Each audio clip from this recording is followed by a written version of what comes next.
Well, Okay. Welcome back to our work meeting. We just have one item left for the night, 2.6 municipal fiber. Nathan? Yeah, Mr. Mayor, members of council, this issue, you've heard about it several times as the city's dug into this. We now have much more refined cost estimates. We are seeing this change in the interest rates. Trying to figure out what is our opportunity moving forward? What is that finance? We received Strata's model last time. Had some conversations with D.A. Davidson. Mr. Marriott's here who can speak to it. At this point, my recommendation would be to push it back to the broadband committee to explore, to come back. There are a lot of open questions that, I don't know the answer to tonight. I don't know if anybody does. I think we need just a little bit more research to be able to give you definitive, but it's a broad thing. So I'm happy to answer questions. Councilor Shields provided a very, it's a good summary of a bunch of options that still exist, and I'm sure he has some things to say. I just feel like at this point, we need to probably dig into those a little bit more. If that's council's desire, let's continue. If you guys would allow me a little bit of latitude, I'd like to kind of go through a little bit of a math exercise, kind of show you guys what we're up against and where I think we still have an option to move forward with our original plan. okay. Okay. I'm going to ask Todd Marriott to help out with this. He's much more of an expert on some of these things and verify some of these numbers that I don't want to guess at or misrepresent. So, Todd, how do you feel about jumping up and writing on the whiteboard for us and doing some math? I'm just disappointed. I thought we were in the parameters resolution voting this in tonight. I'm sorry. But I'm happy to do it. Me too. Say numbers guy though, it sounds like I'm sitting next to the numbers guy, so we got our back in the napkin. You might have to check us out. Yeah. Got it covered. I think that would be good. So, I think that some of the models that we've seen are based on certain assumptions, right? They're based on certain costs, certain revenues, and those equate to a certain take rate that needs to be met in order to pay for the debt service, right? So, let's talk about this kind of on a big scale, and then we'll kind of work it down to an individual, per household cost to kind of show you how this works out, right? So, if we do the micro trenching to be 90% of it, 10% directional drilling, the cost estimates with the capitalized interest and everything else is about 70 million. Okay, we can go up to the 72 million number. Thanks for putting those numbers up there for me. You're way ahead of me, Todd.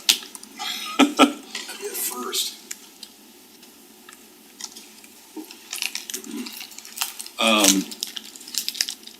So just running some numbers. If you were to borrow 72 million at 8% for 32 years, we'll say, right? I think the model has 3 years capitalized interest built in, so it's, a little longer, but let's just say 32 years. 72 million, at 8% for 32 years. Do you have a number on what that runs out to on a monthly basis? I can do it on Well, spreadsheet. I'll write them up here. And you wanna check out our math too, it's and I'm running 72 million, not the 66. Yeah, that's okay. Yeah, do the 72 million, 8%. It's like 520 something The way we thousand, right? do capitalized interest is 520, kind of interesting, it's back of the napkin. Basically taking like a 32-year look. $521,000. So, That's, so we might be, we're horseshoes and hand grenades here, right? For the time being.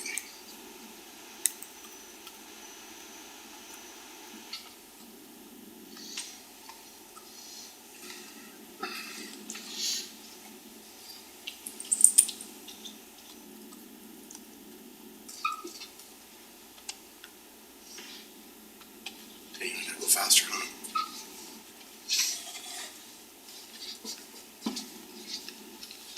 Oh, staring at you, Todd. Do you feel the pressure? Dang, I thought I was just up here drawing on.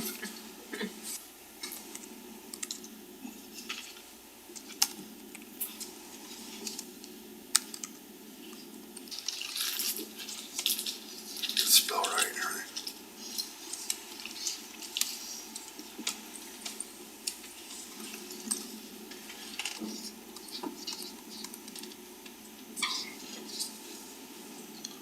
this is good, this will all make the conversation go a lot faster with this up here for everybody to see. Jared's just gonna be sad he missed out on the whiteboard scripts because he likes. He likes the whiteboard. Me too. Me too. What's that? I'll start drawing on the whiteboard more.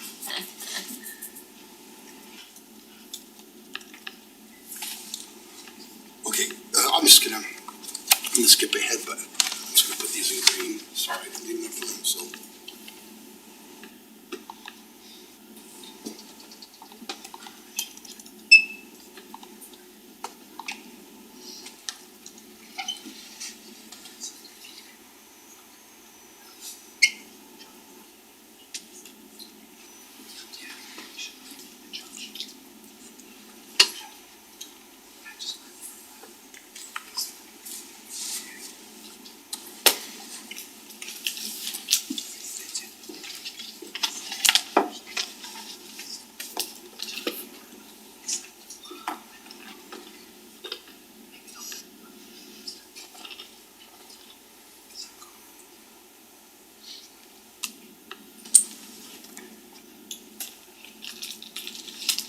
That's it. That's all I've got written down, so. Okay. So let's talk through what some of these numbers mean, okay? So if you look at the borrowing amount, 66 million, 72 million, there were two price points based on construction methodology, right? But I wanna talk more of a worst case scenario, okay? There's ways to spin this to be way more optimistic, but I don't wanna do that. I wanna go, let's talk kinda a worst case end of our realistic numbers, okay? So if you borrow 72 million at 8% is on the higher end of what we're being quoted, so let's go with that. That means $520,000 monthly payment to cover the debt service, right? It's pretty expensive, okay? So the question is, what elements do we have to cover that monthly payment, right? How do we pay that payment? So there's two parts of it, okay? One is there is a utility fee that we're talking about for the whole city to use, whether or not they're subscribing to an enhanced internet service on there, or they're just realizing the benefits of the municipal network, right? The $15 is gonna be charged. But we also have an opt-out provision. So if you look up here where it says addresses, the 19,913 addresses, that's the total addresses that exist in the city, business and residential. This is estimating an 18% opt-out. We could even probably maybe make that a 20% opt-out and still, I think, be all right. Drop it down to about 15.8 instead of 16.3, something like that, okay? So, there's 16,300 people that are gonna be paying that $15 a month, right? So $15 a month times 16,329 works out to, is that the 275 number you have down there? Yeah. Or is that what's left? I think that's what's, I'll run it real quick. Let me do it real quick. waiting for you, so. Sorry. 16,329 times 15. Oh, sorry, that's 244, 245. So that's the remaining number. Yeah. So So, the we little still numbers have are to come up with remaining. 275. so after the utility fee, there's still 275,000 that would have to be paid for on a monthly basis, right? So let's talk about what the other source of revenue is those people signing up for enhanced internet service, right? Okay. So, let's talk about what the elements are that determine what the revenue that we get is, right? So, we have been working with a price point of about $75, okay? That's somewhat fungible. We could make that a couple dollars more, a couple dollars less. Let's use 75 as an argument point here, right? So out of that $75, there's a $22 a month fee that would have to go to the network operator to operate the network. That would be what Strata charges, right? And that number probably would be less average, but we put it into 22 because why not? So that's the most. Yeah, again, worst case scenario kind of things, right? There's a $7 monthly fee for the network refresh to make sure that we're staying up to Yes, speed, correct. right? Right. Now, this is where what the model that Todd had suggested a long time ago that we had operated under differs from the model the financial model that Strata presented last time. And that is how much the ISP gets paid out of that. What this is indicating is that there would be an anchor ISP on the network, which would be Strata, providing a gig service for $8 a month in that, right? So out of the $75, $22 would go to the network operator, $7 for the network refresh, $8 profit for the internet service provider. So the combination of those equals $37. So that's the hard cost to operate the network on a monthly basis. If you, yeah, I think that's important too. Wait, so, sorry, I didn't mean to interrupt, but the $15 was also part of the $75, right? It is. The models, Okay, yes. yeah, so we'd have to deduct that out there too, somewhere. Does that do you understand that, Todd? So we have to put that in there too, is another $15 on top of that. Well, so that's where your price elasticity, you have, if you do that, then you're basically at $90. Right. So- Or, yeah. Or at 85, if you wanted to drop it down 5. So we separated out the 15 from the model and put a $75 price elasticity. You can change that price elasticity. But most places that are doing this they look at it in 3 tranches of monies. Right. Right? One is the operating cost, one is the cost of capital, and one is the cost of the services. Understood, but I Right now, think All we, West is coming in at about $90.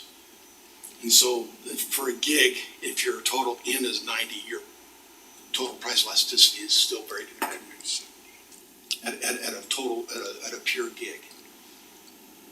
But that's correct. So these numbers represent a $75 retail rate and a $15 Utility fee on on top of that. And that is the primary difference between the model that was presented by Strata and the model that had been recommended by Todd earlier along in the process. Plus, we're getting the city an extra $10 to $12 in the revenue by the way you model it. sure, Yeah, and that's a Not by huge the difference. Not by what you're charging, by what you're not giving up. Right. Because in the model, they're giving up 15 to 20 in ISP. But at this point, in terms of residential and it being commoditized to an extent, why would the city give that money? Because you're already doing all the work.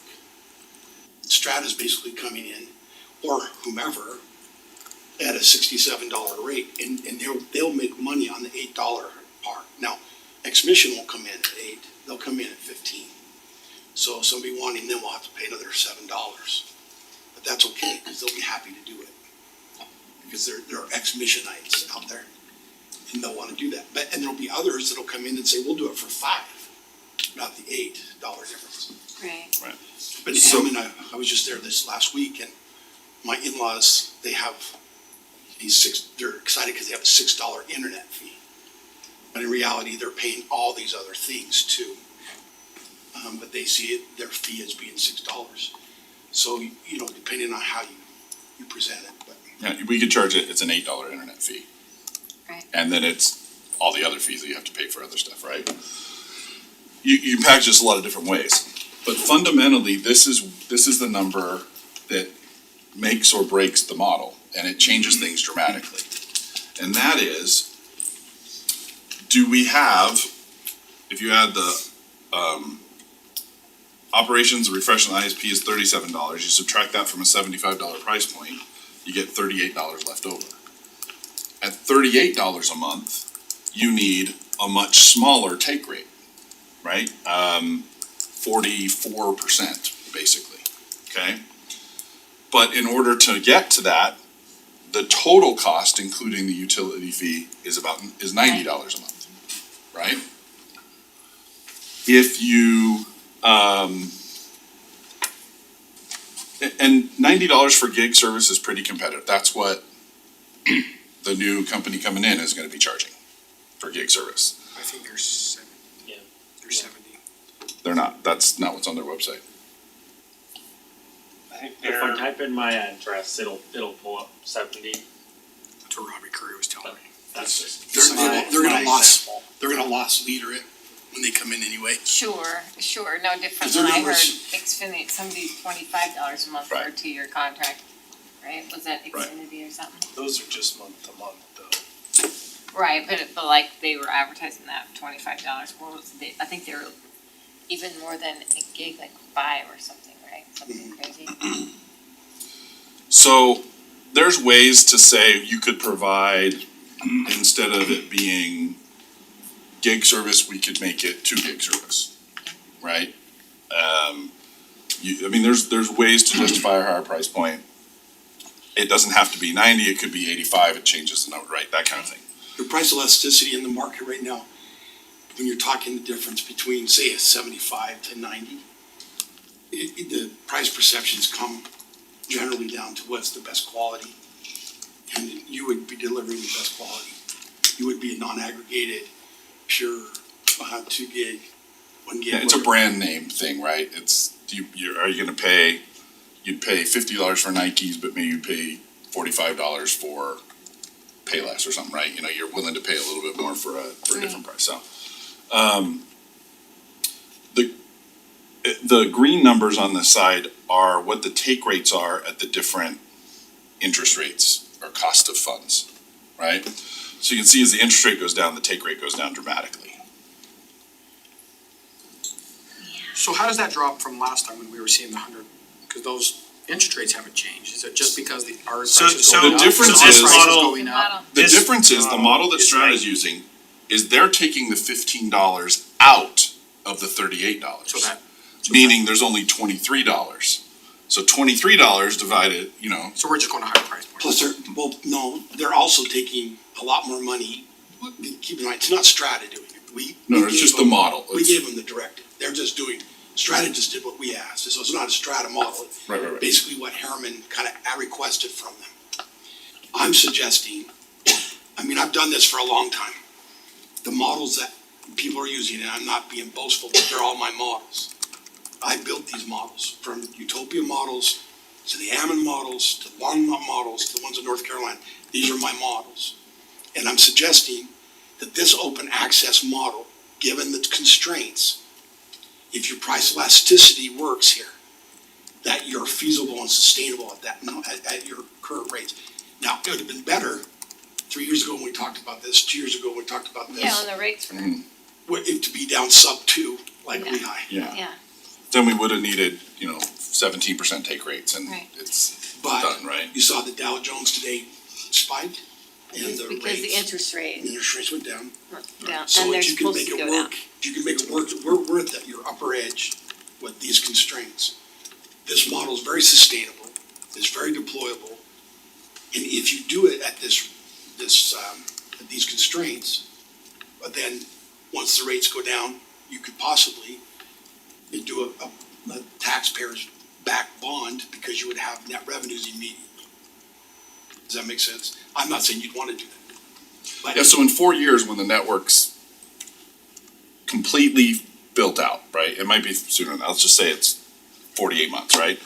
At that time now, you have how many people have signed up? You've got monthly revenues coming in. It's all established. And so the risk for a bondholder goes down substantially, right? The model's been proven out. So instead of 8%, you'd be closer to that 5 or 6%, right? Seemed like we talked about, like, I'm sorry, there was a lot of talks about like bonding for like half of it. And because it's gonna take years to put it in, you know what I mean? Yeah, And here's then- the, Or we can, shouldn't. so here's the problem with that, or at least I would say here's one of the problems with that. Is that now you introduce a potential variable of what the cost of money may or may not be in the future, right? So let's say you borrow $21 million today, and you go out in 18 months to borrow another 15 million. Well, the rates could be 6%, they could be 10%. And so you're introducing a variable of the cost of money down the road that could make your take rate have to go substantially up or down. And whether or not, let's say you only wanted to build half the network, you still need half the take rate of half the city to pay for half the network. Does that make sense? You have half the addresses, but you still need the same take rate of that many addresses. So it doesn't really save anything by doing it that way. What I would suggest is it could win that way, but it could introduce risk. It's the same thing with whether or not we wanted to have the city backstop it. We could go out and get it 5% or less. Means the take rate is so much lower, means the chances of the network being successful are, well, you can see if you use constraints. 16 to 20%. 21% take rate. yeah, 21% take rate, right? Right. That That's, gives you more leverage on your price elasticity. the models prove out over time that you get about 65% take rate after 4 years, 5 years, something like that. So 21% is so far below that, it's almost a justifiable risk for the city to back it because you get such a lower cost of money and you get a much lower threshold. I think that there's a justifiable reason to do that, but one of the things we've talked about all along is not wanting to take on that risk. So we're willing to pay a higher cost of money to eliminate that risk, right? And we're willing to borrow all of it up front, so that you don't have the risk of potential higher costs down the road. It is a decision where you're trying to eliminate the risks that would make it either taxpayer risky or potentially fail down the road, right? So doing it this way, again, is worst case scenario. We might be able to go out and get 7 or 7.5% money by the time this gets to the market because of the downward pressure on interest rates, right? It could be 8.25%. You know, we'll have to wait and see, right? It's the law. In talking with the consultants over at Zions, they were suggesting it could be anywhere from 6 to 8%. So maybe it could be 6%. We're talking, more like 30%. I thought if you brought in somebody like the Davidson folks, they would figure out a way to get it to 3, but. Here we Working are. on it. The Fed did us a major favor. Favorite Yeah, they did. Yeah, things are moving in the right direction. Yeah, so if we're 8% a month ago, 7.5 might still be a more likely target rate, right? And we're in that 35 to 40% range take rate. That's a very doable number. And even at $90, I think that's a very doable number. So just because that Strata did a model, it's different, their number is not 520, it's more like 588. Yeah, I have no idea where that comes What's from. the capitalized interest, right? They're also borrowing money to operate for the first year. Understood. Because you have no income, right? So I'm not sure that we're capturing that in this model. I ran it through my models. I've asked, it'd be interesting for you to look at it, but we're not borrowing more money. We're capitalizing that interest for that period. And we can only do a year, right? Now, if it's private money, you might can do it different, but I know from a bonding standpoint, you can only do a year's worth of pops. So it might have to be creative in how you do that. But that's a huge difference in number. You're talking $60,000. And that's just, I just think there's something off on that. I can't. These are my numbers. I played accountant on TV. You know, I did. So, but I believe I'm close enough for horseshoes and hand grenades. And I don't mean that in a Flippant way. flippant way. I mean, I believe we're within range. And so that's why I'd be interested to see what you thought. And I think too, Nathan, when he suggests, you know, I think you're there. But when Nathan suggests that you need to get this back to your committee and come back with more clarity but quickly, that'd probably be a good idea. I think your committee does probably need to grab a hold of it and come back, you know, having wrestled through some of this. Definitive recommendations and answers, but Nathan's right, but I think there's also something that I'm leaving out of the discussion in terms of whether or not it's a go, no-go kind of decision. But I think it's something that should be understood is there's a lot of other potential revenue sources down the road that we aren't even including in as part of this, right? You know, whether this a $3 modem rental fee, right? Revenue source, right?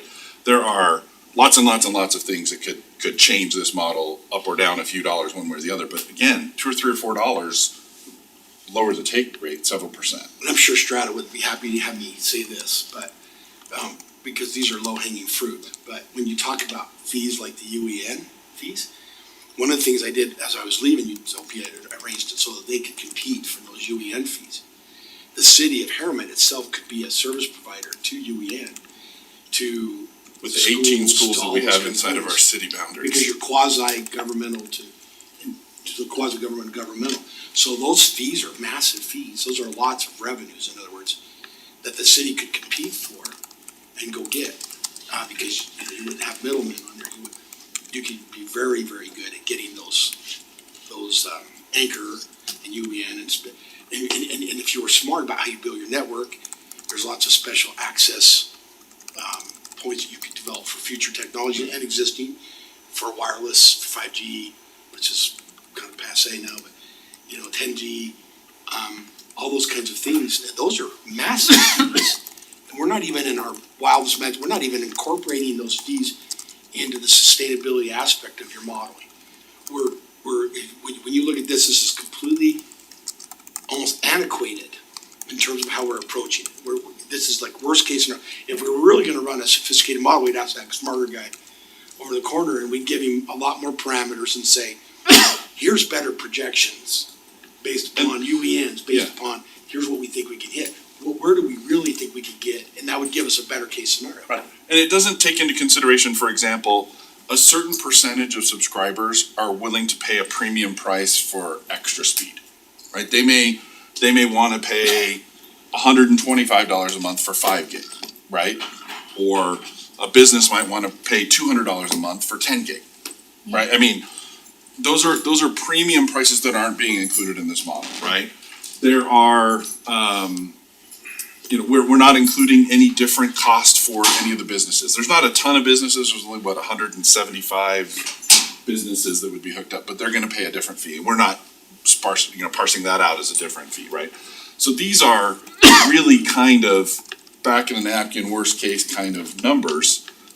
And those take rates between 16 and 44% are very, very doable numbers based on all of the data that we have from municipal operations around the country. Very, very One question I have for well Nathan. within the target numbers. Nathan, when you're talking to your finance people and you're looking at doing revenue bonds or revenue borrowing on this, are they willing to use the network as collateral and the fees?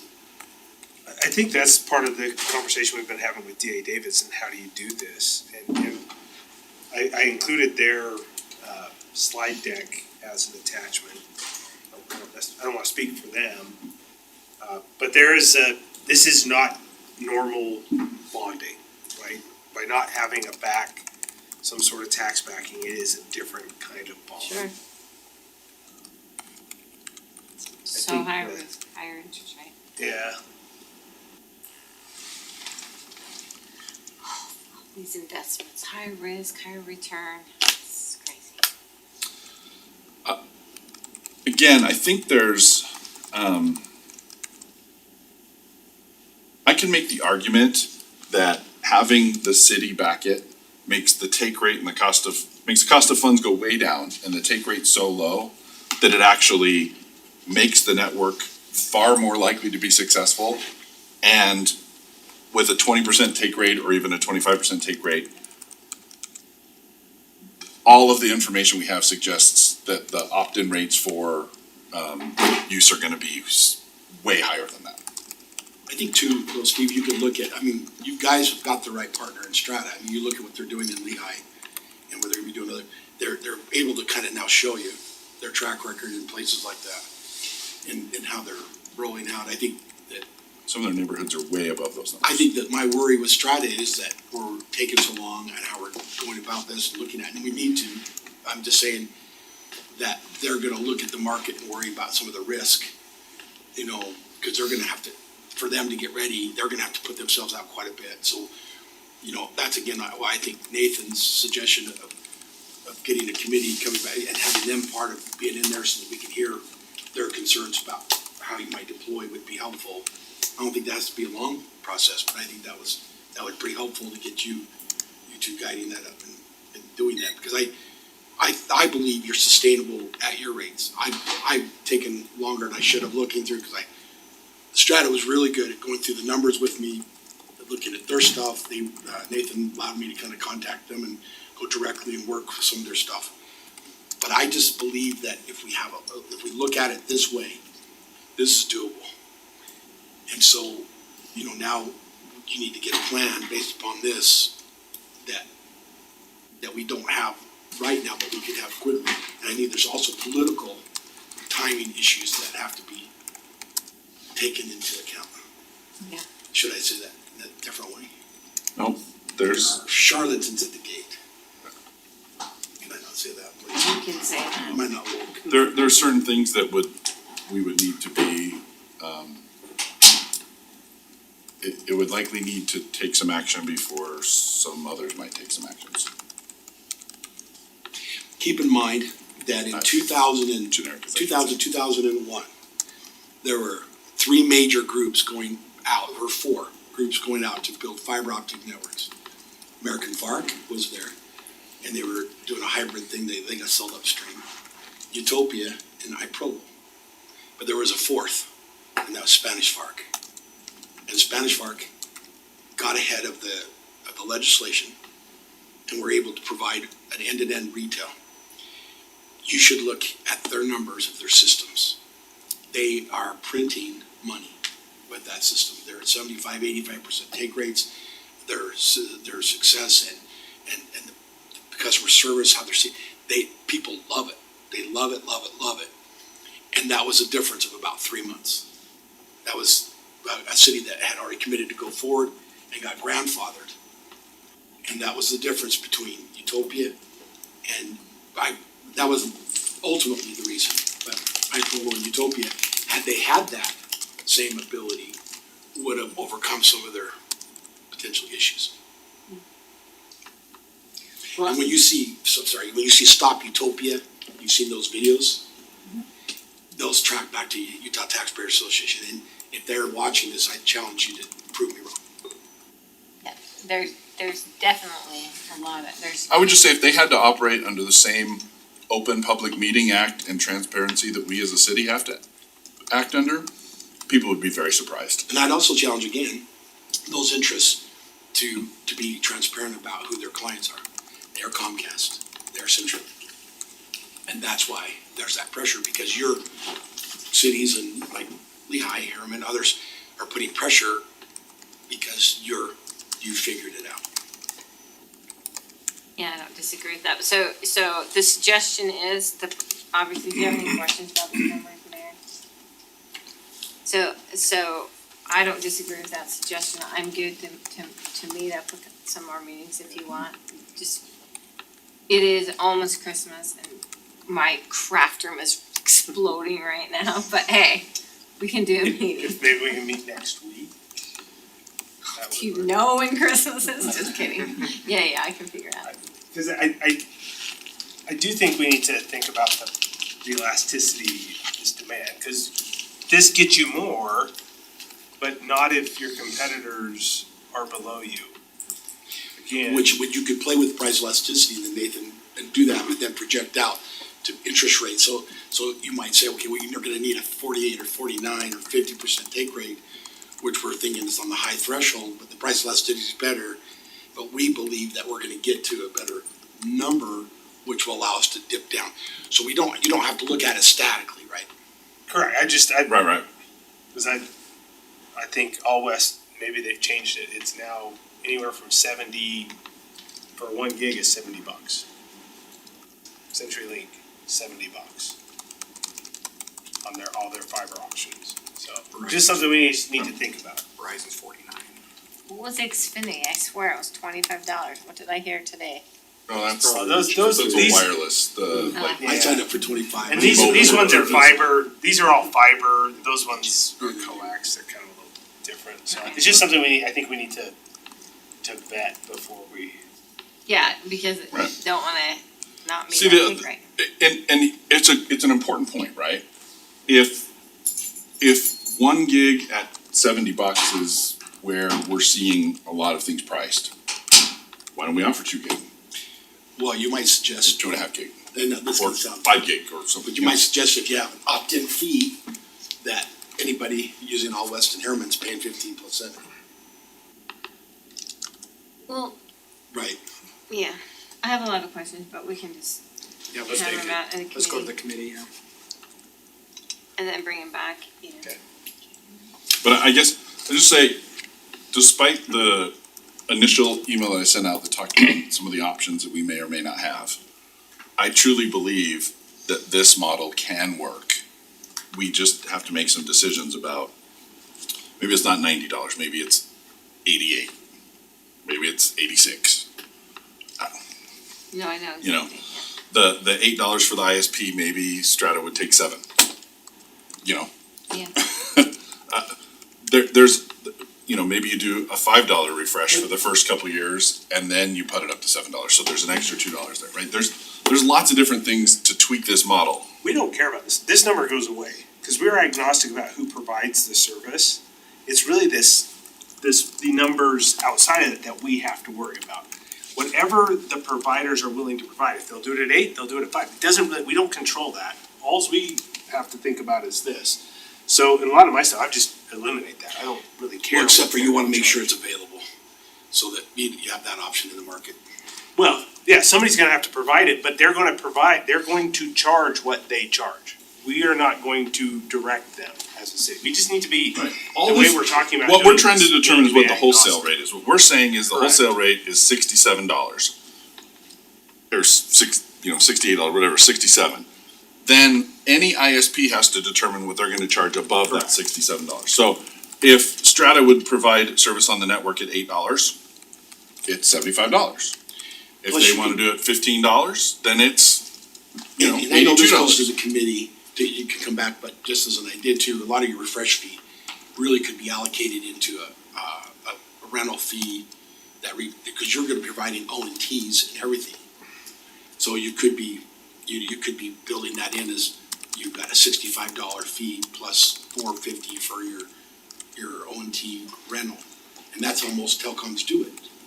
So we're looking at this so up here statically, but you know, you probably do need to dive I in. do, I see my wireless bill and it's like, here's my monthly thing and here's this, and then there's the bill is way more than.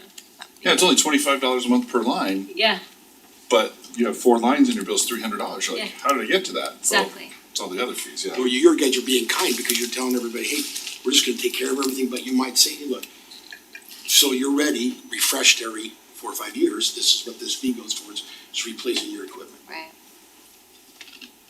Okay, we'll have fun meeting next week.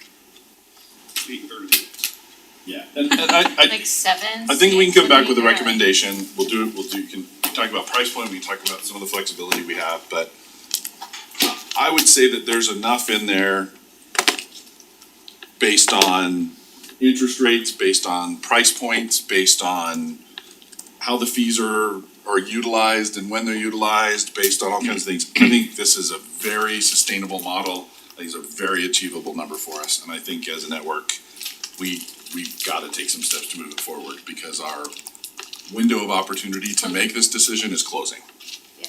Soon. Yeah, and if, we either gotta move forward or we're never gonna have a chance to. It's gonna get taken away from us. Okay.